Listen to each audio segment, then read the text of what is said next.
Olá a todos e sejam bem-vindos ao Olhar Saúde. Hoje a gente vai se aprofundar num tema que talvez pareça um pouco distante da saúde, pelo menos de primeira. A segurança digital, ou cibersegurança, como alguns chamam. É isso aí. Pode parecer estranho, mas segurança digital ou cibersegurança tem tudo a ver com saúde e bem-estar, principalmente no mundo conectado de hoje, né? É verdade. Cada vez mais a gente vê informações médicas, prontuários, consultas, até cirurgias, tudo sendo feito online, com o uso da tecnologia. E essa dependência digital, ela traz um risco, que são os ciberataques.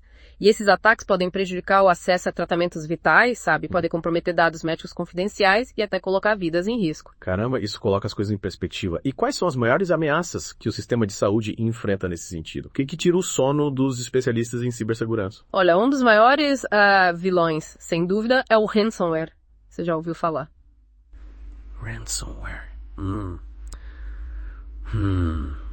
O nome não é estranho. Mas, pra ser sincera, não sei explicar direito o que é. Imagine o seguinte, você precisa acessar seus exames médicos online, mas em vez das informações, você encontra uma mensagem na tela exigindo um pagamento para liberar o acesso aos seus arquivos. Isso é ransomware. Nossa, parece um sequestro, mas os nossos dados. Isso acontece de verdade. Hospitais, clínicas, eles também são alvos. Infelizmente, sim. Ataques de ransomware em hospitais e clínicas são cada vez mais frequentes. E quais são as consequências? Imagino que deva impactar bastante o dia a dia ao atendimento aos pacientes, né? O impacto é enorme. Imagina, quando o sistema de um hospital é bloqueado por ransomware, cirurgias podem ser adiadas, tratamentos interrompidos, até o acesso a medicamentos vitais fica comprometido, um caos total que pode ter consequências muito graves. É assustador pensar nisso. Mas o que a gente pode fazer para se proteger? Existe alguma forma de se prevenir contra esses ataques? A medida mais importante é fazer backups regulares dos seus dados. É como ter um pneu reserva, sabe? Para suas informações de saúde. Se o original for danificado, você tem uma cópia para restaurar. Faz todo sentido. Backups são essenciais, então. E que mais podemos fazer? Outro recurso importantíssimo é a autenticação multifactor, ou MFA. É como colocar uma fechadura extra na porta da sua casa. Ah, entendi. Em vez de usar só a senha, a gente precisa de mais uma camada de segurança, tipo um código enviado por celular, né? Exatamente. Com a MFA fica muito mais difícil para um hacker invadir suas contas, mesmo que ele consiga sua senha. É uma barreira a mais. Entendi. Backups e MFA. Duas ferramentas poderosas para se proteger do ransomware. E além do ransomware, que outras ameaças rondam o mundo digital. Outro perigo crescente são os ataques baseados em identidade. Os hackers de hoje não querem só invadir sistemas, eles querem roubar sua identidade digital. Ataques baseados em identidade. O que significa, exatamente? Significa que os criminosos virtuais estão de olho nas suas informações pessoais, principalmente dados de login e senhas. O objetivo é roubar sua identidade para ter acesso aos seus registros de saúde, informações de seguro e até manipular seu histórico médico. Espera, eles podem realmente alterar meus registros médicos. Isso é muito perigoso. Sim, essa é uma possibilidade real e com consequências muito sérias. Imagina um hacker alterando seu tipo sanguíneo ou suas alergias a medicamentos. Seria uma tragédia. Um erro médico gravíssimo poderia acontecer por causa de uma informação falsa. Mas como esses ataques acontecem na prática? Como eles conseguem esses dados? Um método comum é o Business Email Compromise, ou BEC, que usa e-mails falsos para enganar as pessoas. BEC, nunca tinha ouvido falar. Como funciona? É um tipo sofisticado de ataque de phishing. O hacker se passa por uma pessoa de confiança, como um colega de trabalho ou um profissional de saúde, enviando um e-mail que parece legítimo. Então eu posso receber um e-mail que parece ser do meu médico, mas na verdade é de um hacker? É isso? Exatamente. E esses e-mails são muito convincentes, viu? Eles podem pedir para você atualizar suas informações pessoais, clicar num link malicioso ou até transferir dinheiro. É como um golpe da intranet, mas com um toque profissional. É isso mesmo. Eles se aproveitam da nossa confiança em figuras de autoridade como médicos para nos enganar. E existe outra tática comum, o vishing. Vishing é parecido com phishing. Sim, mas por telefone. O hacker liga para você se passando por alguém da sua companhia de seguros ou de um hospital, tentando te convencer a revelar informações confidenciais. Então a gente precisa ficar atento a e-mails e ligações suspeitas. Mas como saber o que é real e o que é falso? Quais os sinais de alerta? A educação do usuário é fundamental. A gente precisa estar ciente das táticas comuns usadas pelos hackers e saber como identificar uma tentativa de phishing. Manter-se informado nessa primeira linha de defesa, então. Conhecimento é poder, como dizem. Mas e se os hackers usarem a tecnologia contra nós? Que é um risco real. Os hackers estão cada vez mais sofisticados e já usam inteligência artificial para tornar seus ataques mais convincentes. Inteligência artificial. Mas a IA não devia nos ajudar. A IA é uma ferramenta poderosa que pode ser usada tanto para o bem quanto para o mal. Os hackers podem usar a IA para criar e-mails de phishing incrivelmente realistas, quase impossíveis de distinguir dos legítimos. Que perigo! É como se a tecnologia estivesse se voltando contra nós. Em certo sentido, sim. E a IA também é usada para clonar vozes, o que torna os golpes por telefone ainda mais perigosos. Já ouvi falar disso. É como se não pudéssemos mais confiar nem nos nossos próprios ouvidos. Está cada vez mais difícil distinguir o real do falso. Por isso, manter-se informado, atento e desconfiado é mais importante do que nunca. Mas a IA também pode ser usada para nos proteger, certo? Ela não serve só para criar problemas. Com certeza, a IA é uma aliada poderosa na luta contra o cibercrime. Ela é usada em soluções de segurança para analisar dados, detectar anomalias, identificar ameaças em tempo real. É como ter um guarda de segurança digital, monitorando nossos sistemas o tempo todo. Uma ótima analogia. A IA também ajuda a automatizar tarefas de segurança, liberando os analistas humanos para se concentrarem em ameaças mais complexas. É um trabalho em equipe, entre humanos e máquinas. Então a IA está desempenhando um papel crucial na segurança digital. Mas será que ela não vai acabar substituindo os humanos? Essa é uma preocupação válida. Muita gente teme que a IA vá substituir os empregos humanos na área de cibersegurança. E esse medo é justificado. A IA é uma ameaça real aos profissionais de segurança. Acredito que a IA vai transformar a área, mas não vai substituir completamente os humanos. A cibersegurança está em constante evolução, e a IA é apenas mais uma etapa dessa evolução. Em vez de temer a IA, a gente deve aprender a trabalhar em conjunto com ela. Exatamente. A chave é desenvolver habilidades que sejam sempre relevantes, como adaptabilidade, capacidade de resolver problemas e pensamento crítico. Habilidades que nenhuma máquina pode replicar. Exatamente. Se você é curioso, gosta de desafios e é apaixonado por cibersegurança, sempre haverá um lugar para você nesse campo. Que bom ouvir isso. Então já falamos sobre ransomware, ataques baseados em identidade e EA. Há mais alguma ameaça no horizonte que a gente deve conhecer? Sim, existe uma que pode mudar tudo que a gente sabe sobre cibersegurança. A computação quântica. Computação quântica. Já ouvi falar, mas confesso que não entendo muito bem. Pode explicar de forma simples. A computação quântica é um novo tipo de computação que utiliza os princípios da mecânica quântica para resolver problemas impossíveis para os computadores tradicionais. É um salto tecnológico gigante. Parece coisa de ficção científica. E como isso impacta a cibersegurança? A preocupação é que os computadores quânticos, quando se tornarem poderosos o suficiente, serão capazes de quebrar os algoritmos de criptografia que a gente usa hoje para proteger nossos dados. Se isso acontecer, nossas senhas, transações financeiras, tudo que a gente faz online ficaria vulnerável. Um caos total. Essa é a grande preocupação. Mas é importante lembrar que a computação quântica ainda está em estágio inicial de desenvolvimento. Então não é uma ameaça imediata. Podemos respirar aliviados por enquanto. Ainda temos tempo, mas precisamos nos preparar. A migração para novos algoritmos de criptografia resistentes a ataques quânticos já está em andamento. Esses algoritmos resistentes à computação quântica já existem. Como eles funcionam? Eles são baseados em princípios matemáticos diferentes dos algoritmos tradicionais. A ideia é criar uma defesa que os computadores quânticos não consigam quebrar. Que alívio saber que os especialistas já estão trabalhando nisso. Então, apesar de ser uma ameaça futura, já existem soluções em desenvolvimento. Sim, a comunidade científica está trabalhando a todo vapor. Uma das abordagens mais promissoras é a criptografia híbrida. Criptografia híbrida. Mais uma novidade. A criptografia híbrida combina métodos tradicionais com algoritmos resistentes à computação quântica.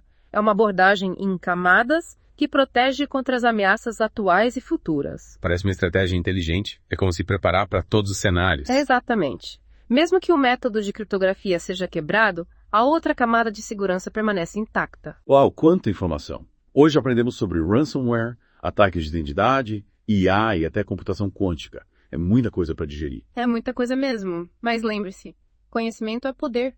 Quanto mais você entender sobre essas ameaças, melhor equipado você estará para se proteger. E não se trata apenas de soluções técnicas, né? A segurança também depende das nossas ações, da nossa atenção. Com certeza. A gente precisa estar atento a e-mails, ligações e sites suspeitos. Usar senhas fortes e ativar a autenticação multifator sempre que possível. E se você vir algo suspeito, denuncie. É importante reportar qualquer incidente de segurança para as autoridades competentes. A cibersegurança é uma responsabilidade compartilhada. Todos nós temos um papel a desempenhar para manter nossos dados seguros. Concordo plenamente. Antes de encerrarmos, quero deixar uma pergunta para os nossos ouvintes. Pode perguntar. Qual é a mudança, por menor que seja, que você pode fazer esta semana para melhorar sua segurança online? Ótima pergunta. Pode ser qualquer coisa, desde ativar a autenticação de 2 fatores na sua conta de e-mail até executar uma verificação de segurança no seu computador. Cada passo que a gente dá, por menor que seja, faz a diferença na proteção contra as ameaças cibernéticas. Lembre-se, conhecimento é poder. Mantenha-se informado, vigilante e seguro. E lembre-se, bem-estar físico e digital andam de mãos dadas. Convidamos você a interagir com a gente nas redes sociais e compartilhar suas opiniões sobre esse episódio. Conte pra gente o que te chamou a atenção e quais são suas dúvidas. Obrigado por se juntar a nós nessa imersão no mundo da cibersegurança e sua surpreendente conexão com a sua saúde. Até a próxima. Continue curioso e saudável. Até logo. Sabe, é curioso como a área da cibersegurança se assemelha ao mundo das doenças infecciosas, em alguns aspectos. Interessante essa comparação. Nunca tinha pensado nisso. Como assim? Pensa bem. Assim como existem novas cepas de vírus e bactérias surgindo o tempo todo, a gente também tem novas formas de malware cada vez mais sofisticadas se espalhando pelo mundo digital. É como se os hackers estivessem sempre criando novos tipos de vírus, só que digitais, né? Para atacar nossos sistemas. Exatamente. E assim como a gente precisa desenvolver novas vacinas e tratamentos para combater os vírus biológicos, a gente também precisa atualizar constantemente nossas defesas digitais para se proteger das novas ameaças. Uma verdadeira corrida armamentista, mas no mundo digital. É como se a gente tivesse sempre um passo atrás dos hackers. Em certo sentido, sim. E em ambos os casos, a prevenção é fundamental. Falando em prevenção, a gente volta à questão da educação do usuário. Que dicas práticas você daria para as pessoas reforçarem sua higiene digital no dia a dia? Um dos princípios básicos é ter cuidado ao clicar em links ou abrir anexos de remetentes desconhecidos. Essa é a regra de ouro para evitar o phishing. Verdade. Parece óbvio, mas muitas vezes a gente cai na armadilha de clicar em links suspeitos, né? Seja por curiosidade ou por pressa. Exatamente. E os hackers, eles são mestres em disfarçar seus golpes. Eles conseguem criar e-mails e sites falsos que parecem idênticos aos originais. Como a gente pode saber se um site é seguro? Ter alguma dica para não cair nesses golpes? Presta atenção na URL do site, que é o endereço que aparece na barra de navegação. Procura por erros de digitação, caracteres estranhos ou qualquer coisa que pareça fora do lugar. E se a gente tiver alguma dúvida, melhor não clicar, né? Com certeza. É melhor prevenir do que remediar, como diz o ditado. Outra dica fundamental é usar senhas fortes e exclusivas para cada conta online. Essa dica a gente já ouviu várias vezes, mas nunca é demais repetir. Realmente. Uma senha forte deve ter pelo menos 12 caracteres e incluir letras maiúsculas e minúsculas, números e símbolos. Jamais usar a mesma senha para várias contas. É um erro gravíssimo. Se uma conta for comprometida, todas as outras que usam a mesma senha estarão em risco. Entendi. Senhas fortes e únicas para cada conta. Anotado. O que mais? Ativa a autenticação multifator sempre que possível. A gente já falou sobre isso antes, né? É como se fosse um reforço na segurança, uma camada extra de proteção. Exatamente. A autenticação multifactor dificulta e muito a vida dos hackers, mesmo que eles consigam roubar sua senha. E a maioria dos serviços online oferece essa opção, né? Sim, a configuração é bem simples na maioria dos casos. Vale a pena dedicar alguns minutos para ativar essa função e proteger suas contas. Senhas fortes, autenticação multifactor. Mais alguma dica essencial para manter a higiene digital em dia? Mantenha seus softwares sempre atualizados. As atualizações geralmente incluem correções de segurança que eliminam vulnerabilidades que os hackers podem explorar. Então, aquelas notificações chatas de atualização, elas são importantes mesmo. Sim. Não ignore. É fundamental instalar as atualizações assim que possível para manter seus sistemas protegidos. E o antivírus? Ainda é necessário usar antivírus nos dias de hoje? Com certeza. O antivírus protege seu computador contra malware, que é qualquer tipo de software malicioso projetado para danificar seu sistema ou roubar seus dados. É como se fosse o sistema imunológico do seu computador. Perfeita analogia. O antivírus atua como um escudo, sabe? Examinando o seu computador em busca de ameaças conhecidas e impedindo que elas infectem seu sistema. Antivírus, softwares atualizados, senhas fortes. Parece que a gente já tem um bom arsenal de proteção. Mais alguma dica? Seja prudente com as informações que você compartilha online. Evite postar informações pessoais sensíveis em redes sociais ou fóruns públicos. É verdade. Os hackers podem usar essas informações para criar ataques de phishing direcionados ou outros tipos de golpe. Exatamente. Quanto menos informação você divulgar online, menos munição você está dando para os hackers. E as redes Wi-Fi públicas? São seguras. As redes Wi-Fi públicas podem ser arriscadas porque muitas vezes elas não são seguras. Os hackers podem interceptar facilmente os dados que são transmitidos por uma rede desprotegida. Então, se a gente estiver usando uma rede Wi-Fi pública, é melhor evitar acessar informações confidenciais, como contas bancárias ou registros médicos. Exatamente. Se precisar acessar informações sensíveis em uma rede pública, use uma VPN. A VPN ela cria uma conexão segura e criptografada, protegendo seus dados. Boa dica, as VPNs estão cada vez mais populares, e com razão.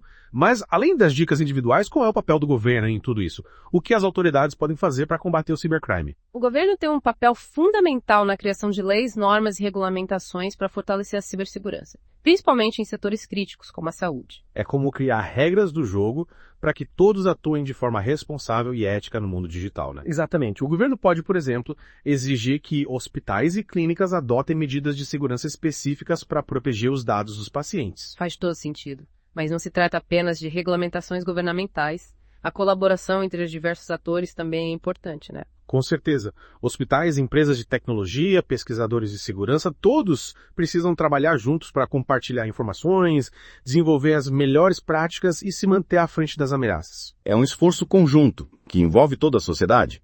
Afinal, a segurança digital é um desafio que afeta todos nós. Exatamente. A cibersegurança é uma responsabilidade compartilhada. A gente não pode ser negligente ou pensar que, isso não vai acontecer comigo. Concordo plenamente. E quais as principais lições que você gostaria que os nossos ouvintes tirassem desse mergulho no mundo da cibersegurança e da saúde? Em primeiro lugar, eu gostaria que eles entendessem que a cibersegurança não é apenas uma questão técnica, mas também humana. É verdade. Os hackers exploram as nossas vulnerabilidades, né? Como a tendência a confiar em e-mails que parecem legítimos, ou o medo de perder informações importantes. Exatamente. Por isso a educação e a conscientização são tão importantes. A gente precisa conhecer as táticas dos hackers para não cair nas armadilhas deles. Precisamos ser mais espertos que os hackers. E a gente também precisa criar uma cultura de comunicação aberta, sabe? Para que as pessoas se sintam à vontade para relatar qualquer incidente de segurança. Se você vir algo suspeito, denuncie. Essa é a mensagem que a gente tem que espalhar. Com certeza. Quanto mais cedo a gente identificar uma ameaça em potencial, melhor a gente vai poder contê-la, evitar que ela cause danos. E lembre-se, o cenário de ameaças está em constante mudança. Os hackers não descansam, né? Eles estão sempre inventando novas formas de ataque. Por isso, a gente precisa se manter informado e adaptar nossas medidas de segurança de acordo com as novas ameaças. É como uma corrida sem fim. A gente precisa estar sempre um passo à frente. Exatamente. E isso significa estar atento às últimas notícias sobre cibersegurança, pesquisar sobre as novas vulnerabilidades e adotar as melhores práticas de proteção. A gente também precisa estar aberto a novas tecnologias, como a inteligência artificial, que podem nos ajudar na defesa contra essas ameaças. Mas sem esquecer que as novas tecnologias também trazem novos riscos, né? Sim, é preciso ter cautela e usar a tecnologia de forma inteligente e estratégica. É um desafio constante encontrar esse equilíbrio entre inovação e segurança. Com certeza. Mas eu sou otimista. Acredito que trabalhando juntos, compartilhando informações e inovando constantemente, a gente pode tornar o mundo digital um lugar mais seguro e saudável para todo mundo. Compartilha do seu otimismo. A gente tem o conhecimento, as ferramentas e a vontade de fazer a diferença. E lembre-se, tudo começa com a conscientização. Quanto mais a gente entender sobre as ameaças que a gente enfrenta, mais bem preparados, a gente vai estar para se proteger nossas famílias, nossas comunidades. Perfeito. Esta foi uma conversa realmente esclarecedora sobre cibersegurança e saúde. Foi um prazer discutir esses temas tão importantes com você. E com vocês, nossos ouvintes. Esperamos que este episódio tenha sido informativo e inspirador. Ufa! Quanta coisa a gente aprendeu hoje, hein? Essa conversa realmente abriu meus olhos para um mundo que eu nem imaginava que fosse tão complexo e tão importante assim. É verdade. A cibersegurança é um campo muito vasto, em constante evolução, né? Mas acho que conseguimos dar aos nossos ouvintes uma boa base para começar a se proteger. Com certeza. Conhecimento é a melhor arma contra qualquer ameaça. E hoje a gente aprendeu muito sobre os perigos do mundo digital e como se proteger. Isso aí.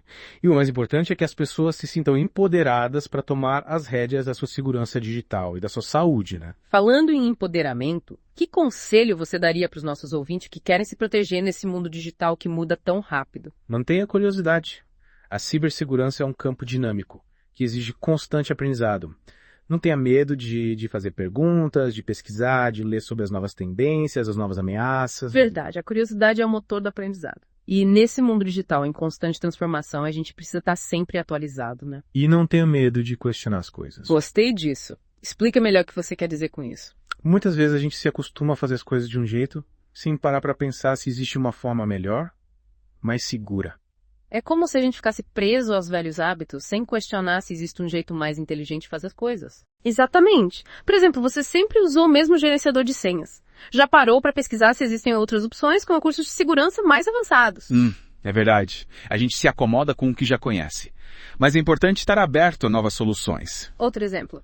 Você costuma clicar em links em e-mails sem pensar 2 vezes. Agora você sabe que é importante parar, analisar o remetente, verificar a URL antes de clicar. É como se a gente tivesse que desenvolver um olhar crítico para tudo que recebe no mundo digital, né? Exatamente. É preciso estar atento, ser proativo em relação à sua segurança digital. E assumir o controle dos seus dados de saúde. Com certeza. Você tem o direito de saber como suas informações de saúde estão sendo coletadas, usadas e protegidas. E tem o direito de saber que elas sejam tratadas com segurança e responsabilidade. Seja um defensor da sua saúde digital. Faça perguntas, exija transparência e não se contente com menos do que os mais altos padrões de segurança. Que recado poderoso. Acho que essa é a mensagem perfeita para a gente encerrar nossa conversa de hoje. Concordo. Espero que a gente tenha inspirado nossos ouvintes a se protegerem e a cuidarem da sua saúde digital. E lembrem-se, a Aliere Saúde está aqui para te ajudar a entender as informações complexas sobre saúde e bem-estar. Nosso compromisso é empoderar você a tomar decisões conscientes sobre a sua saúde, tanto no mundo físico quanto no digital. Então, continuem curiosos, informados e saudáveis. Até a próxima!